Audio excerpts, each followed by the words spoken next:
Assalamualaikum warahmatullahi wabarakatuh. Sampurasun.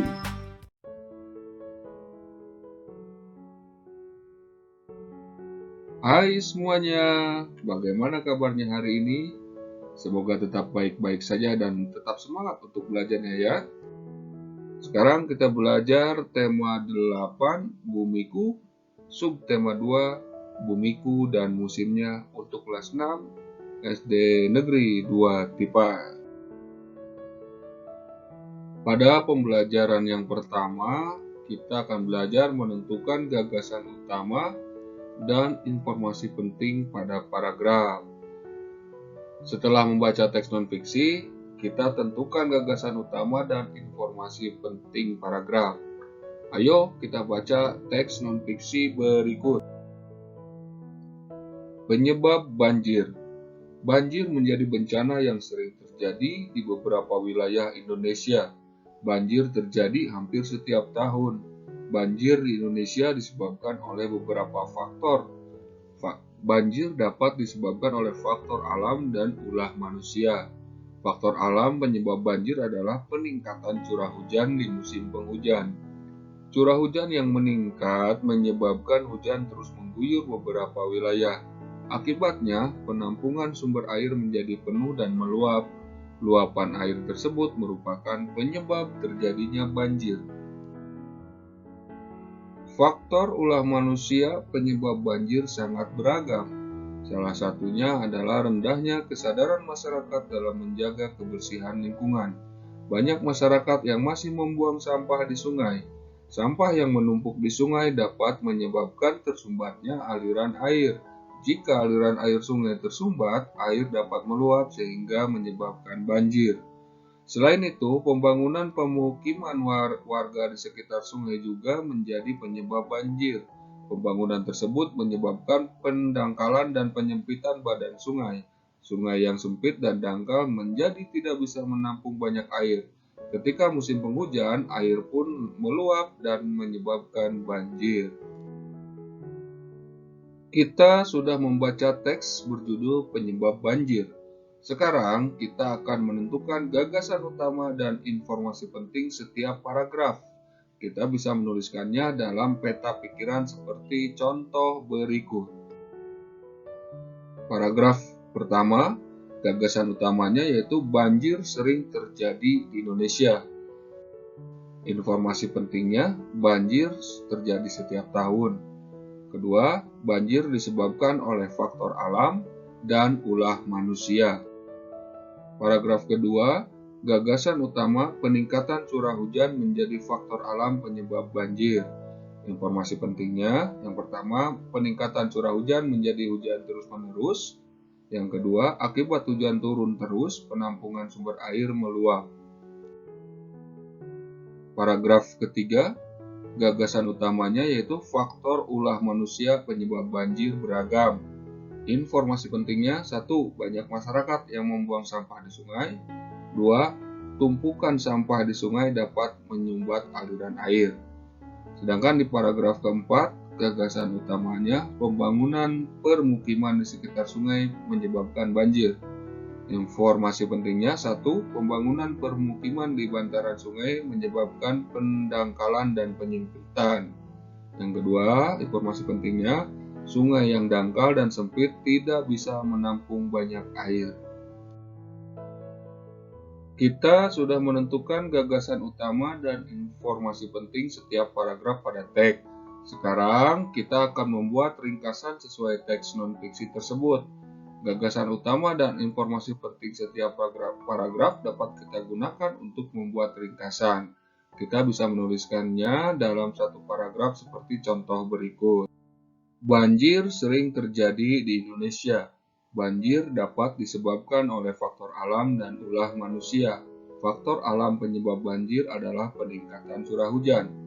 Faktor ulah manusia penyebab banjir adalah rendahnya kesadaran masyarakat dalam menjaga kebersihan lingkungan. Selain itu, pembangunan permukiman di sekitar sungai juga menjadi penyebab banjir. Jadi pembelajaran untuk membuat ringkasan atau rangkuman dari sebuah teks, Kita mengambilnya dari gagasan utama dan informasi penting dari setiap paragraf. Barulah itu disatukan menjadi sebuah rangkuman atau ringkasan dari teks yang kita baca.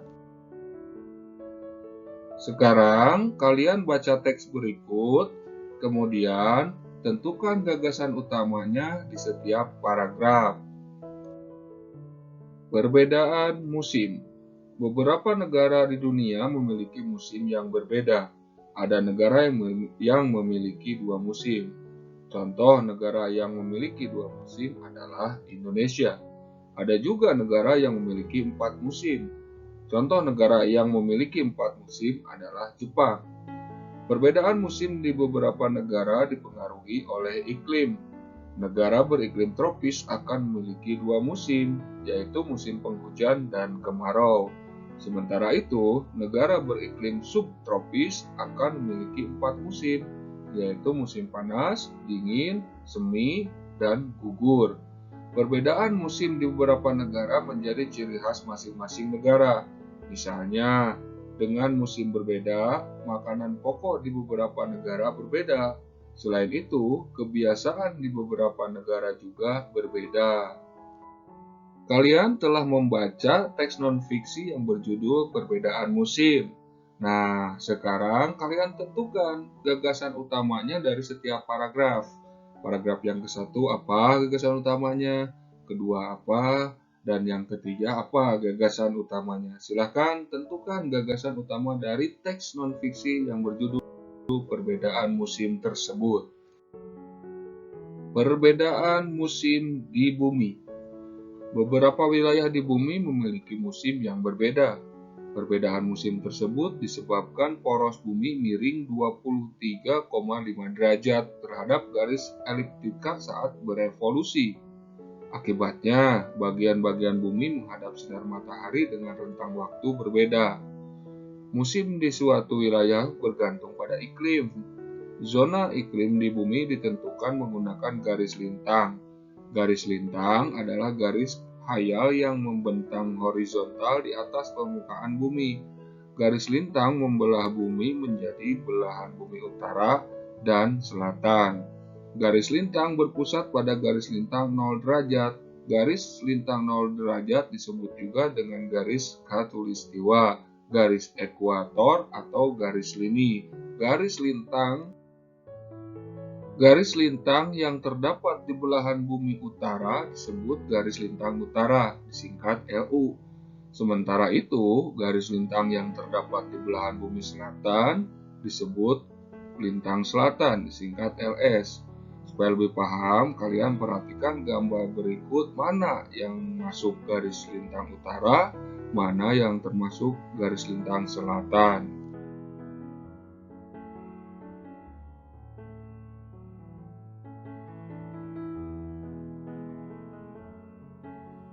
Di pembelajaran subtema 1, tema 8, kita sudah belajar pergantian musim di belahan bumi utara dan selatan.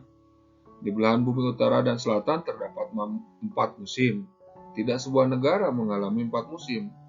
Negara beriklim tropis mengalami 2 musim, yaitu musim hujan dan kemarau.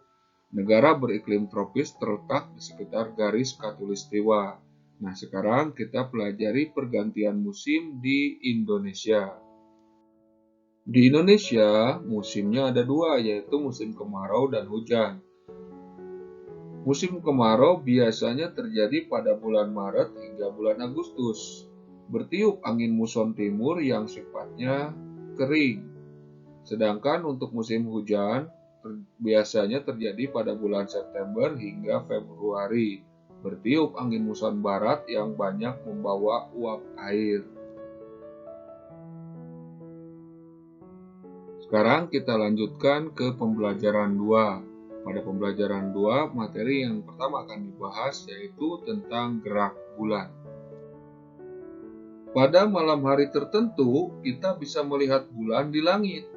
Bulan tampak berbentuk bulat dan mengeluarkan cahaya terang. Namun, bulan tidak mengeluarkan cahaya sendiri. Cahaya bulan berasal dari pantulan cahaya matahari, sama seperti bumi. Bulan juga bergerak. bulan melakukan 3 gerakan sekaligus, yaitu rotasi, revolusi terhadap bumi, dan revolusi terhadap matahari. Rotasi bulan adalah gerak perputaran bulan terhadap porosnya. Sementara itu, revolusi bulan terhadap bumi adalah gerak bulan mengelilingi bumi. Dalam sekali berevolusi terhadap bumi, bulan juga sekali melakukan rotasi. Oleh sebab itu, kala rotasi bulan sama dengan kala revolusi terhadap bumi, yaitu 29,5 hari. Revolusi bulan terhadap matahari adalah gerak bulan mengelilingi matahari. Bulan mengelilingi matahari bersama bumi, maksudnya bersama-sama berbarengan. Oleh karena itu, bulan disebut sebagai satelit bumi. Agar semakin paham, kita perhatikan gambar berikut. Nah, garis yang berwarna merah itu garis eliptika, itu revolusi bulan terhadap matahari. Sedangkan yang eliptika warna biru itu revolusi bulan terhadap bumi. Yang hijau adalah rotasi bulan. Sama-sama semua berputar. Berputarnya ke sebelah kiri, berlawanan dengan arah jarum jam ya. Kalau jarum jam itu kan ke sebelah kanan. Nah, itu yang dimaksud dengan revolusi bulan terhadap bumi dan revolusi bulan terhadap matahari, dan gerakan bulan pada porosnya yang disebut rotasi bulan. Sekarang kita pelajari tentang fase bulan. Revolusi bulan terhadap bumi terjadi selama 29,5 hari. Selama itu terjadi perubahan sudut antara posisi matahari, bumi, dan bulan. Perubahan sudut tersebut menyebabkan bulan tampak berubah-ubah jika dilihat dari bumi. Ayo kita pelajari fase perubahan ketampakan bulan berikut ini.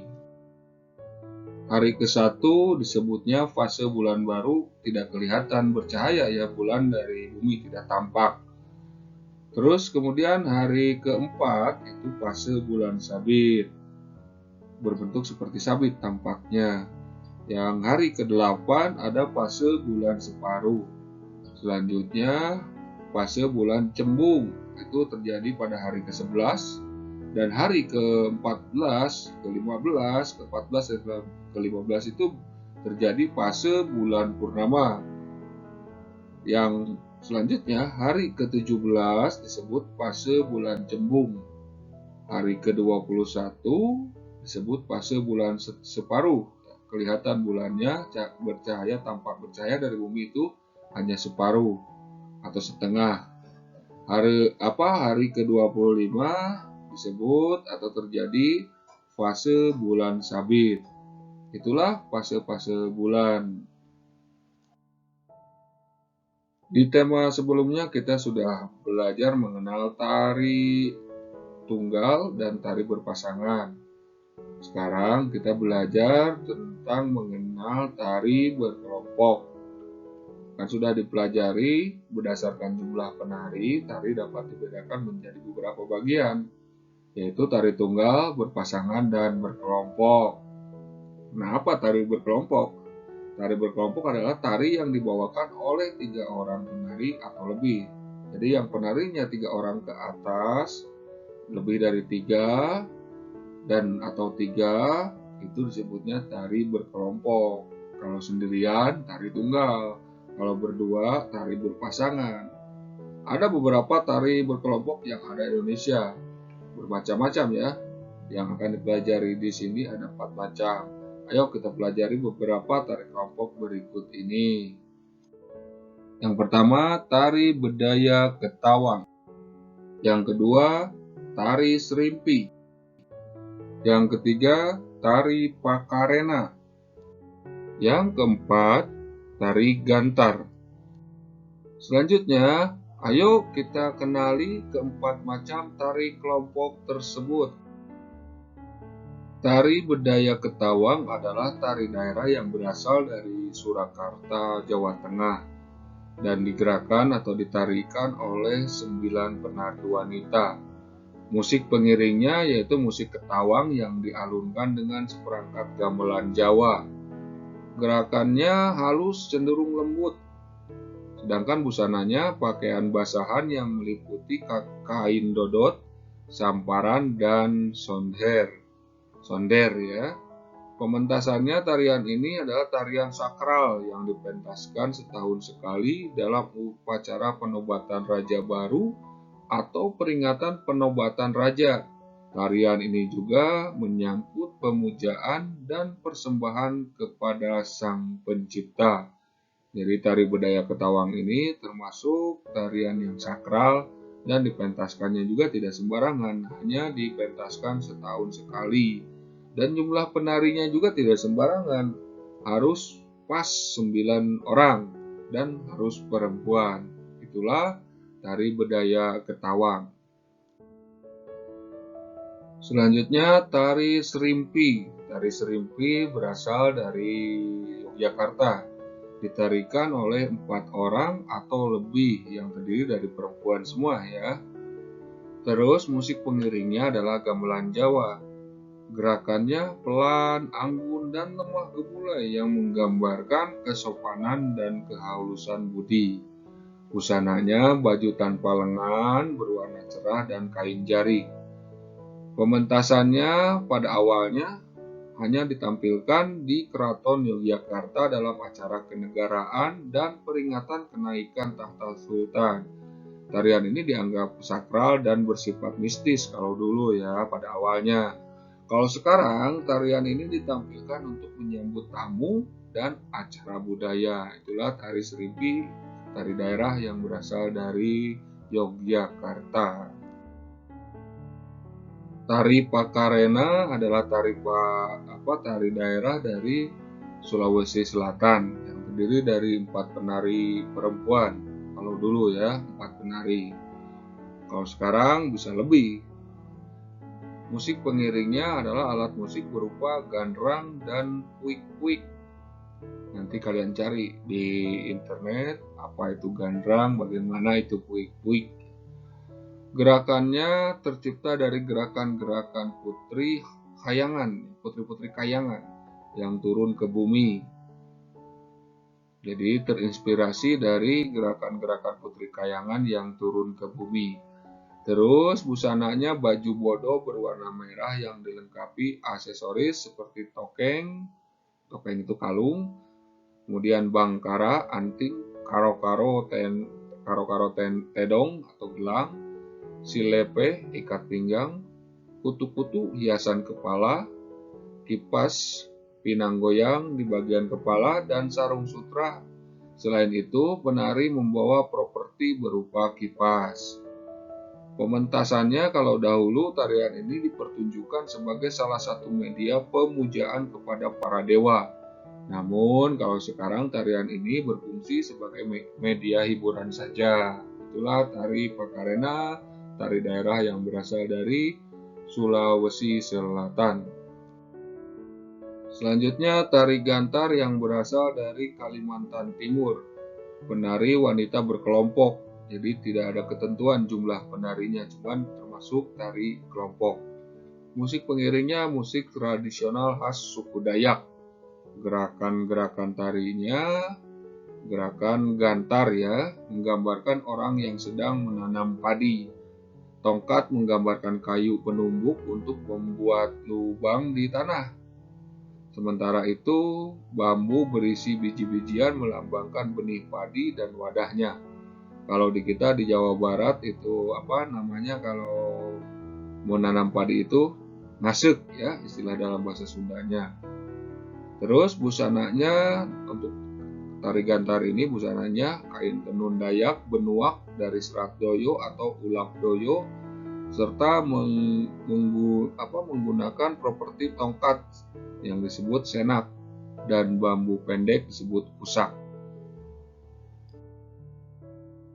Pementasan tari gantar, tarian ini menggambarkan ekspresi kegembiraan para penari serta keramahan masyarakat Dayak ketika menyambut tamu. Oleh sebab itu, tarian ini sering difungsikan sebagai tarian penyambutan para tamu atau wisatawan yang hadir dalam acara adat Kalimantan Timur. Itulah tari gantar, tari daerah yang berasal dari Kalimantan Timur.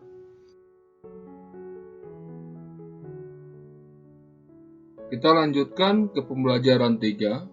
Pada pembelajaran yang ketiga ini, yang pertama akan dibahas yaitu pengaruh kondisi geografis terhadap kondisi sosial budaya. Kondisi geografis dapat mempengaruhi kondisi sosial budaya masyarakat. Di bidang sosial, kondisi geografis dapat mempengaruhi pola interaksi masyarakat. Di bidang budaya, kondisi geografis dapat mempengaruhi kebudayaan suatu daerah. Sekarang kita akan menentukan pengaruh kondisi geografis Singapura terhadap kondisi sosial budaya masyarakatnya. Kemudian kita bisa menuliskan hasilnya seperti contoh berikut.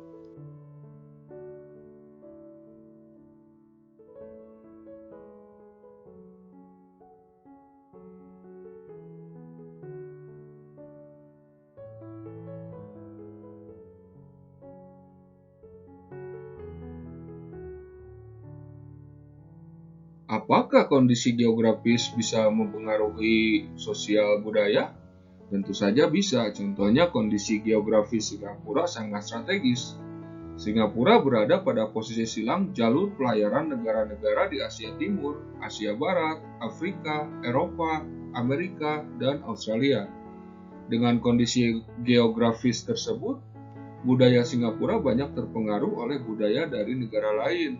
Contohnya budaya dari Tiongkok, India, dan Eropa. Padahal kalau Singapura itu budaya aslinya Melayu. Selain itu, kondisi geografis juga bisa mempengaruhi keragaman agama di Singapura. Sekarang kita lanjutkan belajar menentukan informasi dari infografis. Kita bisa mendapatkan informasi dari berbagai sumber. Informasi dapat kita dapatkan dari infografis. Infografis itu adalah bentuk penyajian data dengan konsep visual yang terdiri atas teks dan ilustrasi menarik. Sekarang kita akan menentukan informasi dari sebuah infografis. Yuk kita perhatikan infografis berikut ini. Inilah salah satu contoh infografis ya. Jadi infografis itu menyajikan informasi tentang data disajikan dalam bentuk gambar yang menarik ditambah teks-teks menjelaskan gambar tersebut. Hampir sama dengan reklame, dengan poster seperti itu ya, disebut infografis. Jadi kita mendapatkan informasi dari gambar tersebut tentang apa saja. Contohnya di sini tentang manfaat konservasi alam. Sekarang yuk kita tentukan informasi apa saja dari infografis ini. Kita sudah memperhatikan infografis tentang manfaat konservasi alam ya. Sekarang kita tentukan informasi yang terdapat dalam infografis tersebut. Kemudian kita tuliskan hasilnya dalam bentuk peta pikiran seperti contoh berikut ini. Manfaat konservasi alam yang diambil dari infografis tadi. Yang pertama, melindungi kekayaan dan menjaga ekosistem alam, melindungi spesies flora dan fauna, menjaga kualitas lingkungan, mencegah kerusakan dan pencemaran lingkungan yang mengakibatkan bencana, menghadirkan kehidupan yang lebih baik bagi masa depan, menyelaraskan kehidupan manusia dan lingkungan, memanfaatkan lingkungan dengan baik dan bijaksana. Itulah informasi yang didapatkan dari infografis tadi. Sekarang kita belajar membuat kartu ucapan terima kasih. Tadi kita sudah bisa menentukan informasi dari infografis. Sekarang kita akan berlatih membuat kartu ucapan terima kasih. Kita akan membuat kartu ucapan terima kasih untuk kedua orang tua. Kita bisa membuatnya seperti yang Uni buat berikut. Ini cuma contoh yang dibuat oleh Uni ya. Kalian bisa membuatnya lebih bagus lagi dari ini. Silahkan saja membuat kartu ucapan terima kasih kepada orang tua kalian ya, dikhususkan untuk orang tua kalian. Tanggung jawab masing-masing anggota keluarga. Setiap manusia memiliki tanggung jawab sesuai dengan posisi dan kedudukannya. Tanggung jawab adalah kesadaran manusia untuk melaksanakan suatu perbuatan. Tanggung jawab juga dapat diartikan sebagai keadaan seseorang untuk menanggung perbuatan yang dilakukan. Contohnya misalnya kalau melakukan kejahatan, dia harus bertanggung jawab menerima sanksi yang berlaku. Dalam sebuah keluarga, setiap anggotanya memiliki tanggung jawab yang berbeda, sebab posisi dan kedudukan dalam keluarga berbeda-beda. Agar lebih jelas, mari kita perhatikan posisi dan kedudukan anggota keluarga Dondo dalam pohon keluarga berikut ini. Di dalam pohon keluarga Dondo terdiri dari kakek, nenek, ayahnya, ibunya, pamannya, bibinya, kakaknya, terus sepupunya. Nah, itu contoh pohon keluarga.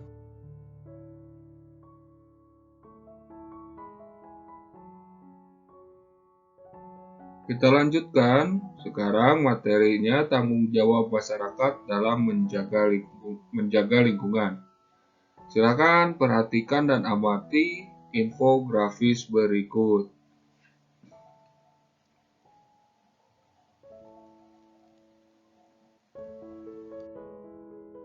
Kita sudah memperhatikan infografis tentang cara mengurangi sampah. Kita bisa menganalisis informasi dalam infografis tersebut. Informasi dalam infografis merupakan bentuk tanggung jawab masyarakat dalam menjaga lingkungan. Kita bisa menuliskan hasil analisis seperti contoh berikut. Bentuk tanggung jawab masyarakat dalam menjaga lingkungan dari sampah. Yang pertama, menghabiskan makanan. 2. Menghindari penggunaan barang dengan umur pakai pendek. Memilih produk dengan kemasan besar. Mendaur ulang sampah menjadi barang yang bermanfaat. Membawa kantong belanja ketika berbelanja. Yang keenam, mengolah sampah menjadi pupuk kompos.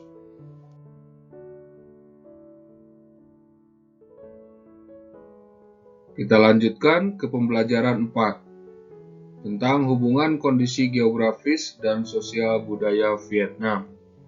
Pada pembelajaran sebelumnya, kita sudah menganalisis hubungan kondisi geografis dan sosial budaya Singapura. Kali ini kita akan menganalisis hubungan kondisi geografis dan sosial budaya Vietnam.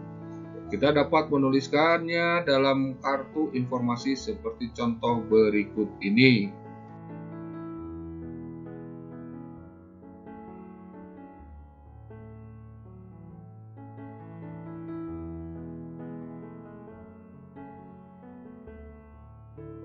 Kondisi geografis Vietnam berpengaruh terhadap pola permukiman masyarakat. Daerah permukiman masyarakat terkonsentrasi di dekat sungai dan daratan rendah di tepi pantai. Letak Vietnam yang berdekatan dengan Tiongkok juga berpengaruh terhadap kebudayaannya. Salah satunya adalah masyarakat Vietnam yang berpegang teguh pada ajaran Konfusianisme. Konfusianisme itu sebuah agama humanisme optimis atau memiliki dampak yang besar pada kehidupan, struktur sosial, dan filsafat politik bangsa Cina. Itu yang maksud Konfusianisme. Selanjutnya, hubungan kondisi geografis dan sosial budaya Thailand. Kondisi geografis dan sosial budaya negara Thailand tentunya berbeda dengan negara Vietnam. Untuk mengetahui perbedaannya, kita dapat menganalisis hubungan kondisi geografis dan sosial budaya Thailand. Kemudian kita tuliskan hasilnya pada kartu informasi seperti berikut.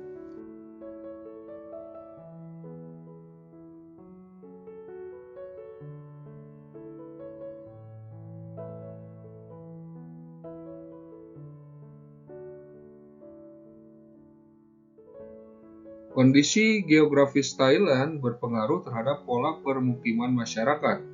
Daerah pemukiman masyarakat terkonsentrasi di daratan rendah sekitar aliran sungai Chao Phraya. Letak Thailand yang berdekatan dengan Laos, Myanmar, Kamboja, dan Malaysia juga berpengaruh terhadap penggunaan bahasa dari negara-negara tersebut oleh sebagian kecil masyarakat Thailand.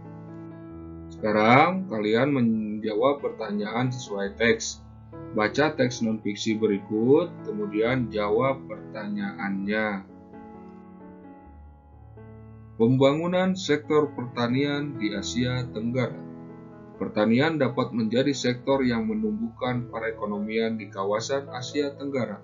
Thailand, Vietnam, dan Kamboja adalah negara yang menjadi contoh penelitian pembangunan sektor pertanian. Bagi tiga negara tersebut, sektor pertanian adalah kunci perekonomian dari waktu ke waktu. Sektor pertanian menjadi penopang perekonomian negara. Raja Bhumibol Adulyadej dari Thailand mengatakan bahwa agriculture is the human life. Artinya, kehidupan masyarakat sangat bergantung pada sektor pertanian. Selain menjadi penopang perekonomian negara, sektor pertanian juga menyerap tenaga kerja di pedesaan. Di Thailand, sektor pertanian menyerap 38-39% tenaga kerja dari tahun 2001 hingga 2006.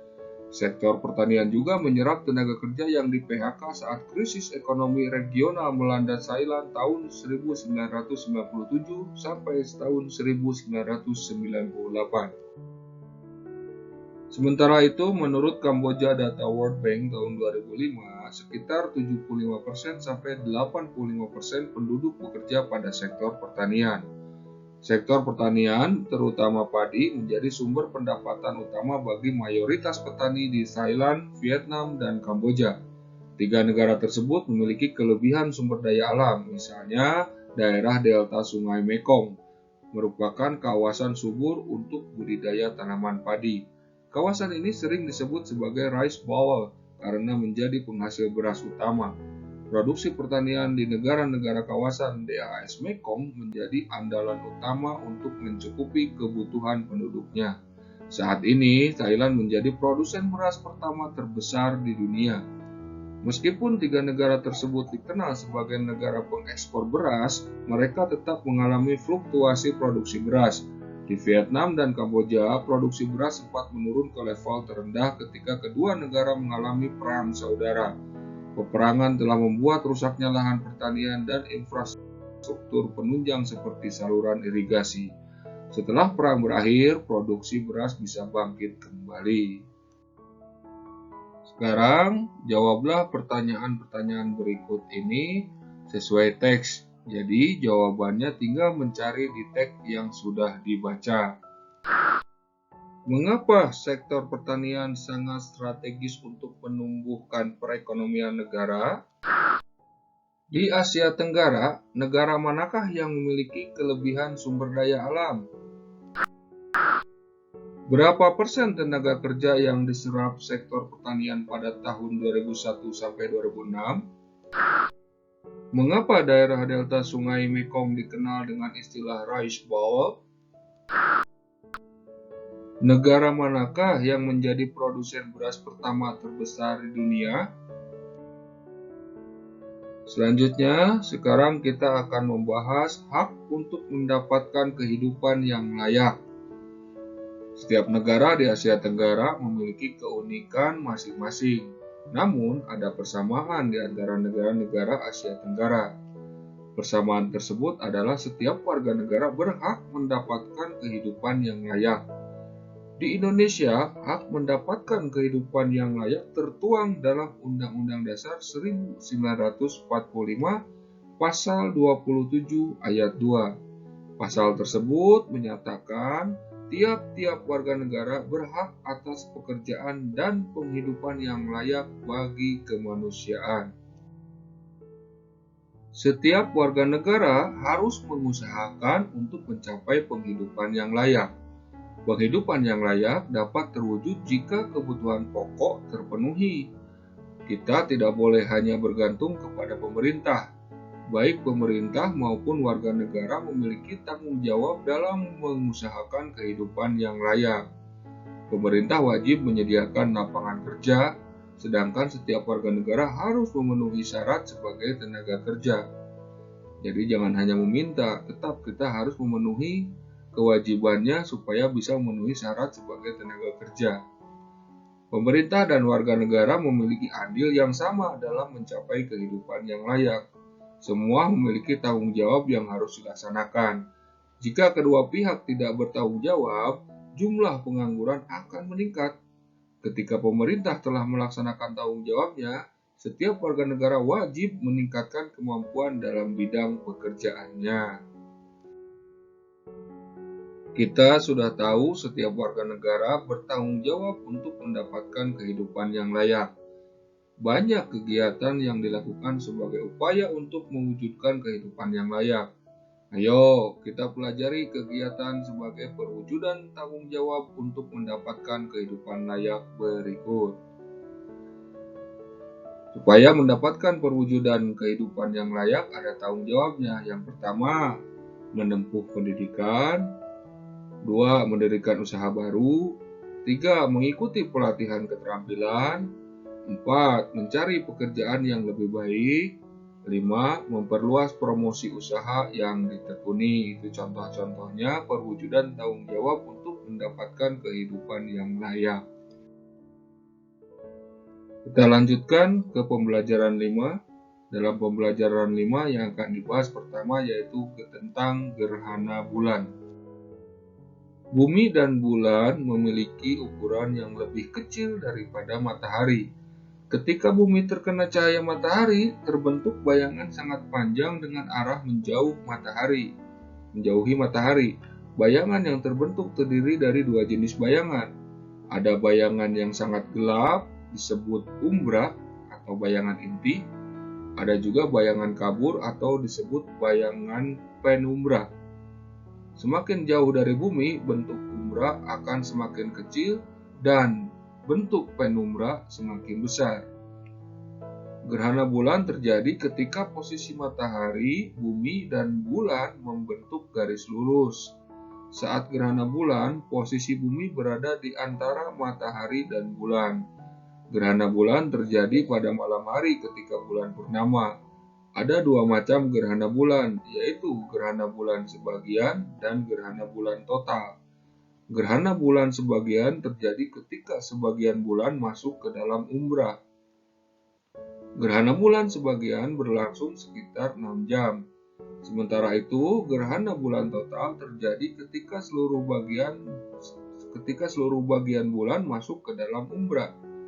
Gerhana bulan total berlangsung sekitar 1 jam 40 menit.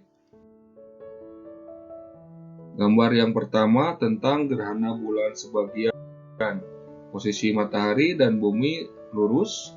Nah, itu yang dinamakan umbra yang tebal dan penumbra yang tipis. Nah, posisi bulannya tampak seperti gambar berikut. Gambar selanjutnya tentang gerhana bulan total. Sama, posisi matahari dan bumi itu lurus dan bulan masuk seluruhnya ke dalam bayangan umbra.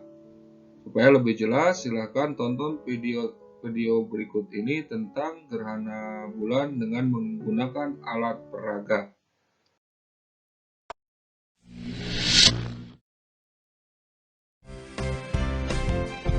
Gerhana bulan.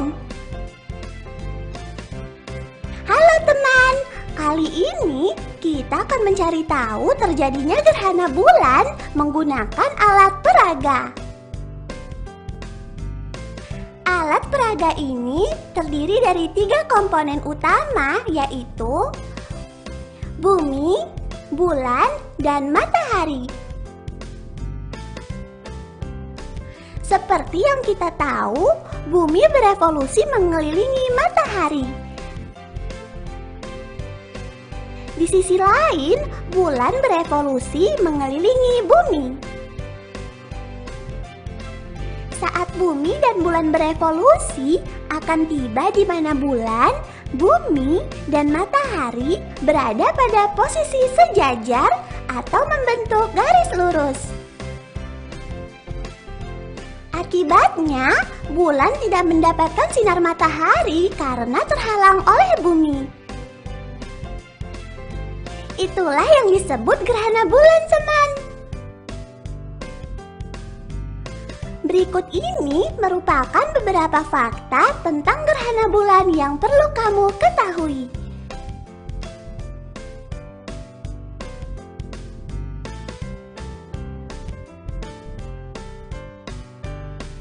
Nah, itu tadi adalah penjelasan terjadinya gerhana bulan. Apabila belum paham, kamu dapat mengulangi video ini ya.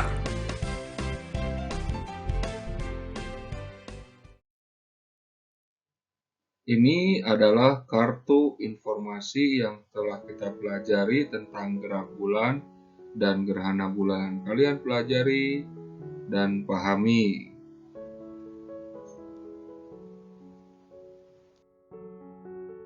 Menyajikan informasi dalam bentuk peta pikiran. Langkah-langkah membuat peta pikiran: yang pertama, membaca keseluruhan teks; yang kedua, menentukan informasi penting; yang ketiga, mencatat kata kunci dari informasi penting. Kita sudah mengetahui langkah-langkah membuat peta pikiran. Kita akan membuat peta pikiran sesuai dengan langkah-langkah tersebut. Kita akan membuat peta pikiran dari teks berjudul Gerakan Bulan. Ayo kita baca teks berjudul Gerakan Bulan berikut. Gerakan Bulan. Bulan adalah satelit alami bumi. Bulan berputar pada porosnya atau disebut juga rotasi bulan. Lama bulan berotasi sama dengan lama bulan mengelilingi bumi. Akibatnya, permukaan bulan yang menghadap ke bumi selalu tampak sama. Bulan juga berputar mengelilingi bumi. Gerak perputaran bulan mengelilingi bumi disebut revolusi bulan terhadap bumi. Revolusi bulan terhadap bumi mengakibatkan adanya fase bulan. Fase bulan menjadikan ketampakan bulan berbeda jika dilihat dari bumi. Fase bulan dipengaruhi oleh posisi bulan terhadap bumi dan matahari. Bulan juga berputar mengelilingi matahari. Perputaran bulan mengelilingi matahari disebut revolusi bulan terhadap matahari. Bulan berevolusi terhadap matahari bersama bumi. Waktu yang diperlukan bulan berevolusi terhadap matahari sama dengan revolusi bumi. Dengan demikian, dalam 1 tahun, bulan hanya mengelilingi matahari sekali. Sementara itu, bulan mengelilingi bumi sebanyak 12 kali. Oleh karena itu, dalam kalender ada 12 bulan dalam 1 tahun. Ini adalah peta pikiran gerakan bulan dari teks yang sudah kita baca, yaitu tentang gerakan bulan. Ada rotasi bulan, ada revolusi bulan terhadap bumi, ada revolusi bulan terhadap matahari. Dari sebelumnya kita sudah sering membahas tentang peta pikiran. Tujuannya untuk apa sih? Peta pikiran ini bertujuan untuk merangkum informasi atau materi sehingga mudah untuk diingat atau dihafalkan. Sekarang kita lanjutkan ke pembelajaran 6. Kita akan kembali menentukan informasi penting pada teks. Kita akan menentukan informasi penting dari teks berjudul Akibat Membuang Sampah Sembarangan. Ayo kita baca teks berikut dengan saksama. Akibat membuang sampah sembarangan. Lingkungan berperan penting bagi makhluk hidup. Lingkungan menjadi tempat tinggal makhluk hidup. Oleh karena itu, kita harus menjaga dan melestarikan lingkungan. Menjaga dan melestarikan lingkungan dapat dilakukan dengan menjaga kebersihan. Menjaga kebersihan dapat kita lakukan dengan membuang sampah pada tempatnya. Kita tidak boleh membuang sampah sembarangan. Membuang sampah sembarangan akan berdampak buruk bagi lingkungan. Jika kita membuang sampah di tanah, sampah akan mencemari tanah. Jika kita membuang sampah di sungai, sampah akan mencemari sungai. Membuang sampah di sungai juga dapat menyebabkan banjir. Sampah yang dibuang di sungai lama-kelamaan akan menumpuk. Sampah yang menumpuk dapat menyumbat aliran air. Akibatnya, air meluap dan membanjiri permukiman warga. Sampah yang dibuang di sungai juga mengganggu ekosistem sungai. Sampah yang dibuang sembarangan juga menimbulkan bau menyengat. Bau menyengat ini tentunya membuat kita tidak nyaman. Selain itu, bau sampah juga mengundang banyak lalat, pembawa penyakit. Dengan kata lain, sampah yang dibuang sembarangan juga berisiko menimbulkan berbagai penyakit. Kita sudah membaca teks berjudul Akibat Membuang Sampah Sembarangan. Informasi apa yang terdapat pada teks tersebut? Berikut adalah informasi yang terdapat pada teks. 1. Kita wajib menjaga kebersihan lingkungan. 2. Membuang sampah sembarangan dapat mencemari lingkungan. 3. Membuang sampah sembarangan dapat menyebabkan banjir. 4. Membuang sampah sembarangan dapat menimbulkan bau busuk. 5. Membuang sampah sembarangan dapat menimbulkan berbagai penyakit. Penyuluhan tentang tanggung jawab masyarakat terhadap lingkungan. Kebiasaan membuang sampah sembarangan harus dihentikan, sebab membuang sampah sembarangan dapat menimbulkan banyak dampak buruk. Kebiasaan tersebut bisa dihentikan dengan penyuluhan. Penyuluhan adalah kegiatan untuk menerangkan sesuatu agar masyarakat paham akan suatu hal. Sebelum melakukan penyuluhan, ada hal-hal yang perlu dipersiapkan. Kita bisa mempersiapkan penyuluhan dengan membuat format seperti berikut. Tujuan penyuluhan agar masyarakat melaksanakan tanggung jawab dalam menjaga kebersihan lingkungan. Sasaran penyuluhannya masyarakat. Topik yang akan disampaikan, sampah sebagai salah satu masalah sosial di masyarakat. Tanggung jawab masyarakat untuk mengatasi masalah sampah. Tanggung jawab masyarakat yang akan diimbaukan melalui penyuluhan yaitu 1. Mengurangi sampah dengan cara menghabiskan makanan, menghindari penggunaan barang dengan umur pakai pendek, memilih produk dengan kemasan besar, mendaur ulang sampah menjadi barang yang bermanfaat. Yang kelimanya, membawa kantong belanja ketika berbelanja. Yang keenam, mengolah sampah menjadi pupuk kompos. Glosarium dari tema 8 ini. Glosarium itu ya arti daftaran kata-kata, istilah kata-kata dengan artinya. Yang pertama ada kata atraktif, mempunyai daya tarik. Fase, tingkatan massa. Fluktuasi, bersifat naik turun. Infrastruktur, prasarana. Interaksi, berhubungan atau memengaruhi. Kala, waktu atau masa. Konfusianisme, inti ajaran filsafat Tiongkok yang mengajarkan peningkatan moral dan etika manusia. Parit, yaitu selokan. Regional, bersifat daerah. Satelit, artinya bintang siarah yang menghindari bintang siarah yang lebih besar. Sektor, lingkungan suatu usaha. Tata surya, tatanan yang terdiri atas matahari sebagai pusat peredaran planet-planet. Zona, daerah dengan pembatasan khusus. Alhamdulillahirobbilalamin. Tema 8 tentang bumiku, subtema 2 telah selesai.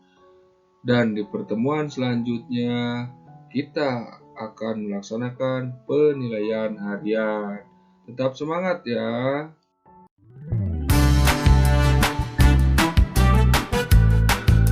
Terima kasih, tetap semangat. Laksanakan semua tugasnya.